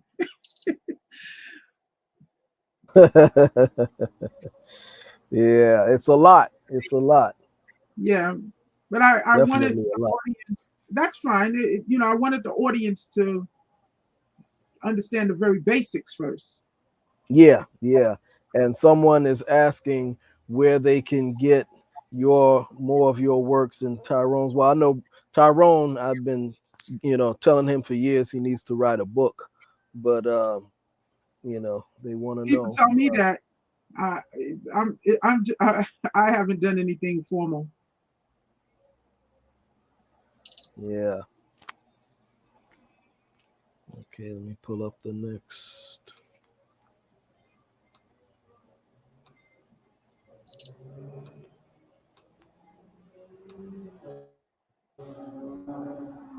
Now we're getting into the juicy part.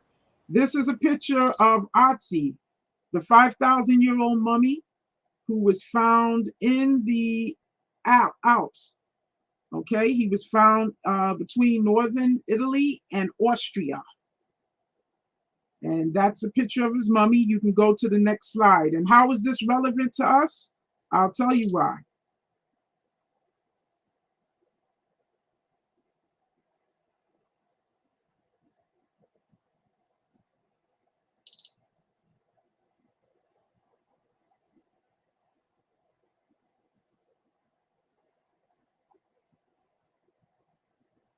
You can go to the next slide.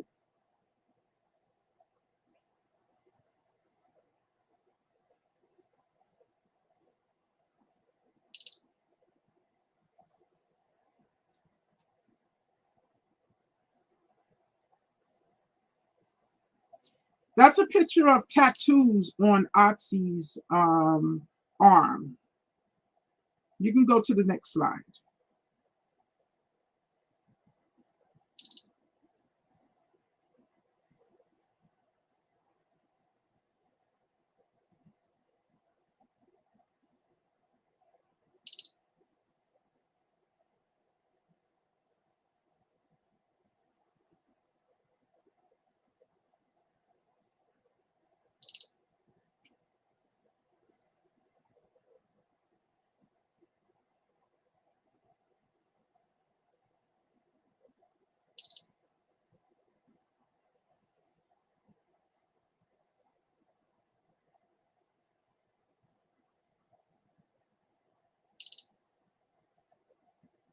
Again, just more tattoos showing Otzi, but you can keep going.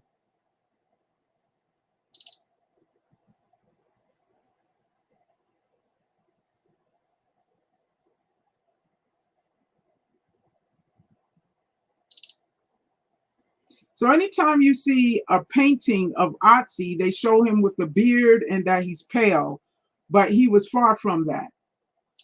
He was actually brown, And when we look at his ancestral composition, you will see why he was brown. Because they were able to extract the DNA, and you can see it on the archaeogenetic section of the GEDmatch. And we'll take a look at this. Again, this is another writer who talked about migrations from ancient Europe into North America, and his name is Barry Fell. Barry Fell actually was a zoologist, but he took an interest in archaeology. And he talked about the Bronze Age Europeans coming to North America. And there is genetic evidence of that. When you look at Afro-Americans from North America later on, and that'll be part 2 because it's a little further down, you will see that we have close genetic ties with ancient skeletons in Europe.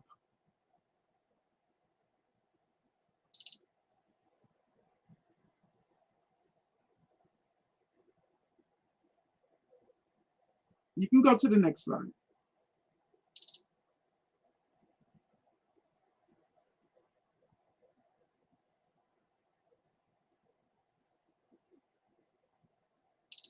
All of these things these authors talked about is reflected in our DNA or in archaeogenetics.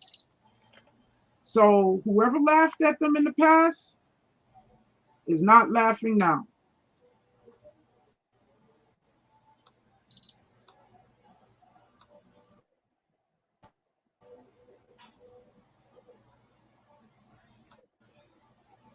Okay. So this right here is archaeogenetic. This is an ancient site in Ireland. Okay. And if you look at this particular ancient, this is an ancient skeleton found in Ireland around 2 to 3,000 BC, 2000 BC. And if you look at if you plug up the kit and you look at the ancestral composition, I would like your audience to pay attention. This is the Eurogenes K13. And you will notice the North Atlantic, the Baltic, the Western Mediterranean, which is found primarily in the Iberian Peninsula, West Asian, Red Sea, which is the area around Egypt, Saudi Arabia. You have South Asian, you have Siberian, and you have Amerindian. Now,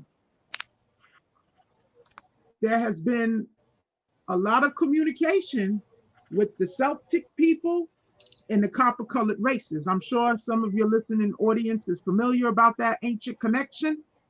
That is a ancient skeleton found in ancient Ireland. Okay.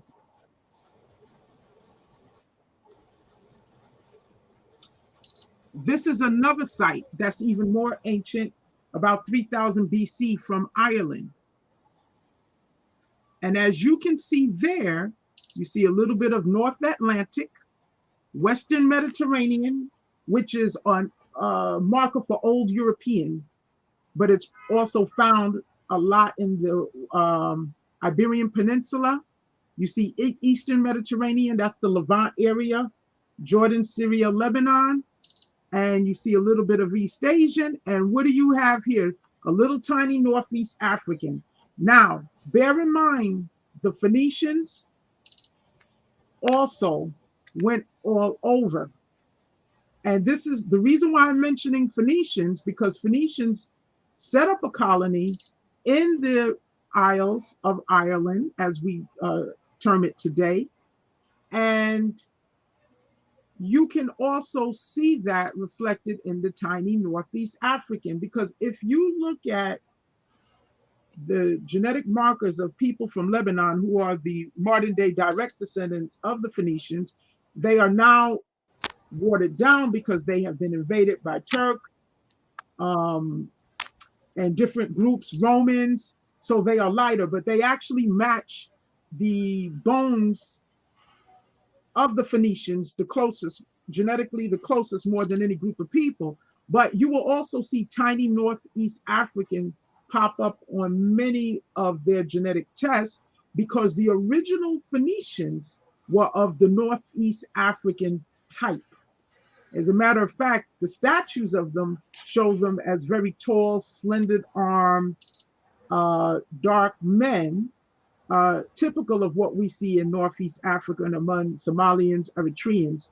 So I'm not surprised that this finding would have that there. You can go to the next slide if you have time. Okay. Well, on that note, we're at the 2 hour mark, and we're gonna have to close out. We're gonna need to bring you back on. Um, you know, and it's been very powerful. And it's a lot to share. And I know you got a whole lot more. Oh, yeah. You know, and I really wish we had more time. Unfortunately, with my type of StreamYard, um, I have the free account, so we only get but a certain amount of minutes per month. So we'll have to close it out and bring you back on another time. Mm-hmm. Also, for those who are listening, who help us to be able to bring more to you, um, leaving in the chat where you can leave a donation via PayPal and Cash App. And, this way we can bring you better quality and also more content.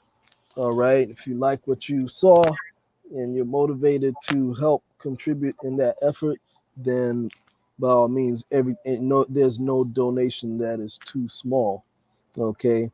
And Firebird, did you want to weigh in a little bit and, you know, um, say anything to the doctor and to the audience in the chat?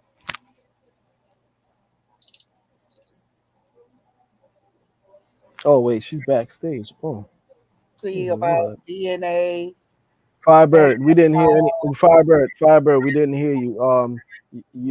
I had you back. I didn't know you were backstage. Um, so whatever you said, repeat it because we didn't hear you.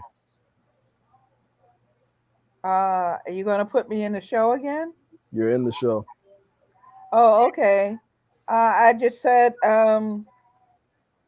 I wanted to know if the audience had any questions for her concerning all the controversy of DNA, and DNA proves exactly if you're Native American or people are not African descent, those type of questions. Can you hear me? Hello? Uh huh. I can hear you. Oh, okay. Yeah, There's a we hear lot of you. talk every day about DNA is exact to prove that you're Native American. There's a lot of groups out there that say they don't have any African ancestors.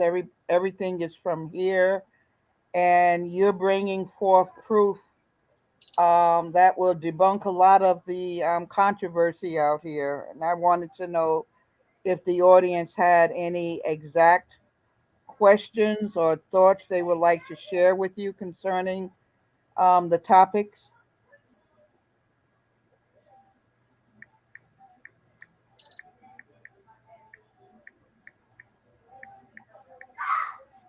Well, okay, I'm glad you received your shirt, cousin Awanasa. Yeah, for those who don't know, we have T-shirts as well. Um, give me 1 second. Let me get a sample.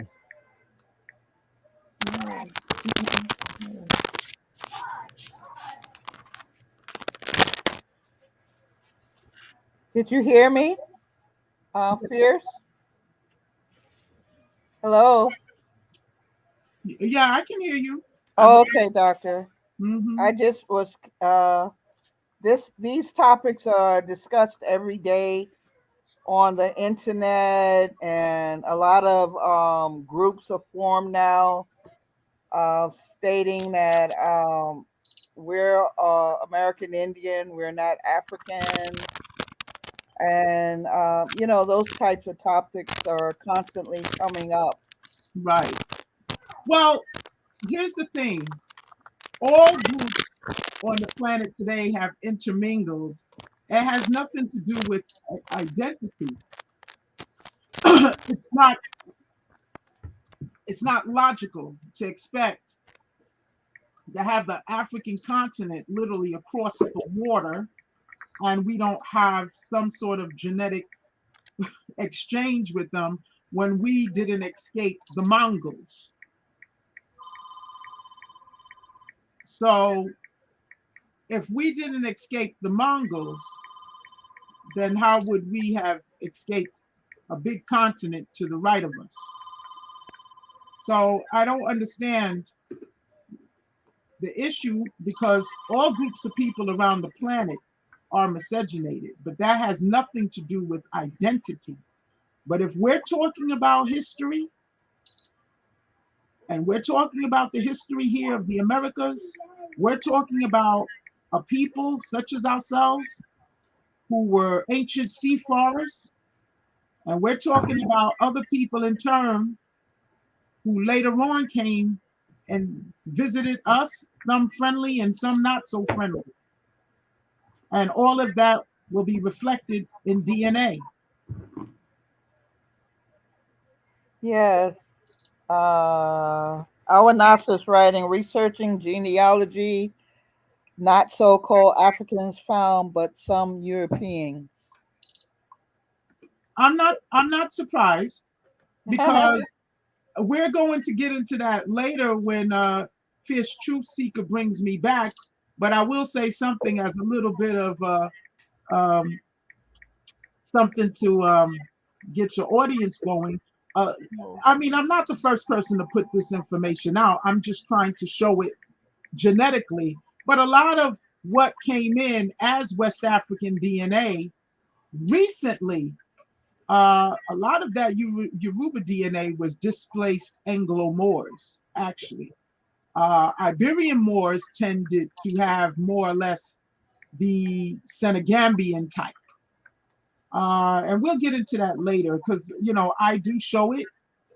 But a reason why we see a recent surge of this Yoruba type of DNA in the Caribbean and among enslaved lineages for our people who come from enslaved backgrounds, it coincides not so much with an African slave trade, but it coincides with what was taking place in Europe in the 1700s with the Jacobite rebellion and also the removal of people of a West African genetic type from Scotland, Ireland, and England.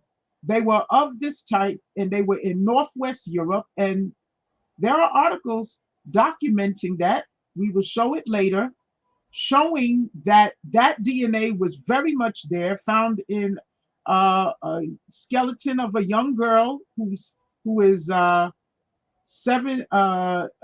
years old, up down girl. She's called. You can Google this, and she had 33% Isan Yoruba DNA from her grandfather, who was from an affluent family in 7th century Kent, England. This is what they are willing to admit. Okay, so if that DNA was found then, and it was not just a fluke, she was from a noble family, then that means that DNA was prominent. Plus, we have documented uh, people who have documented that even in 15th century England, London had plenty of what they called blackamoors running around. And I will show also an article in Ireland, and this is even in the Justor journal published. Ireland in the 17th century had a decent amount of what they would call sub-Saharan, so-called African types, well integrated in Irish society, marrying Irish women who had Irish type names. Okay, they were considered Irish, and there's acknowledgement that they were taken to the Caribbean and the colonies. Okay, so when we see this Yoruba predominance of DNA, understand where it's coming from. Yes, it was found in pre-Columbian times, but the recent upsurge of that DNA and the last in the last 300 years is not, most of it is not from Africa, because we already have the data that only 7.8% of imported Africans came to the British Caribbean, and only 4.5% of imported Africans directly came to North America. That does not account for all those chocolate faces that we see in the Caribbean, knowing full well there was very much Irish indentured servants, Scottish indentured servants, and I'm not saying anything that other people there. There are other channels where people have shown this evidence. It's been documented, written about. The Jacobites were described as brown and black, many of them, and also many of the men that held noble positions were described as brown and black men. So this is not new information. So on that note, I'm gonna have to bring it to a close, and I thank everybody who joined. Also, for those who are interested in T-shirts, Awanasa, she just got hers, and so we have the original landlords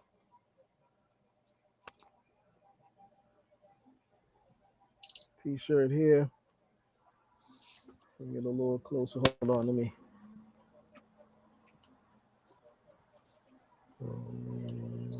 Make it a little bigger. Okay. Yeah.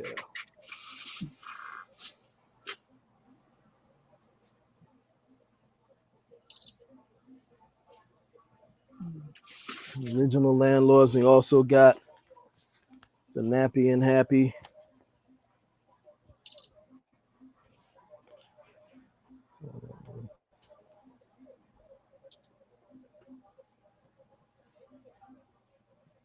And you see my lovely wife there with her big Angela Davis fro.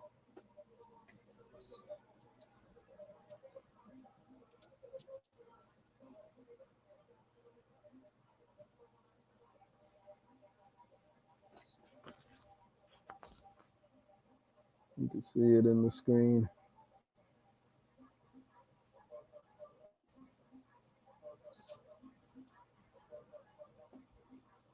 Yeah, so we have those. And for those who are interested, just hit me up in my email. I'll put it in the chat right now.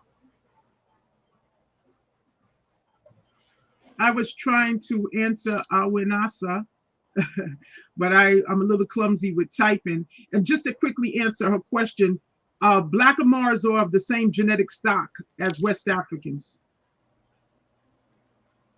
They were not new to Europe? No.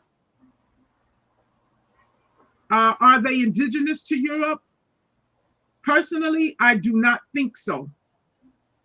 And I think what was going on in Europe was what was going on here. We are a copper people, but when you do see a West African phenotype, it is newer. We are the ones that are ancient. And it seems that that was what was going on as well in Europe. The original people were very similar in terms of their ancestral composition to the Eastern Woodlanders. I'll get into that when he brings me back, but they were of a brown copper people themselves, like Otzi. Okay, and then you have the West African types that came later. They are not new, but they came later. That's the same thing that happened with us.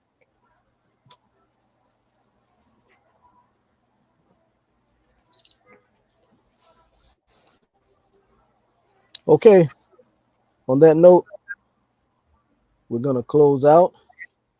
And I thank everyone who joined in. Thank the doctor. Thank you, Firebird. And it's been a blast, I tell you.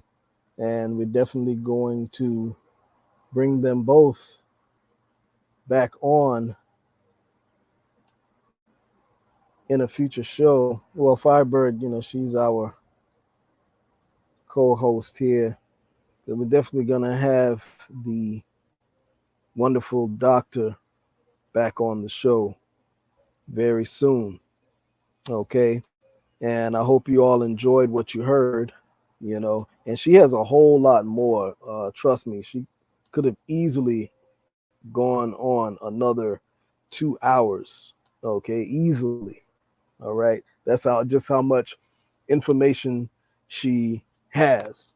Okay, and I have the slides here to prove it. So, but anyway, I will see you all the next time. And on that note, gonna close out saying da da da, gaha e.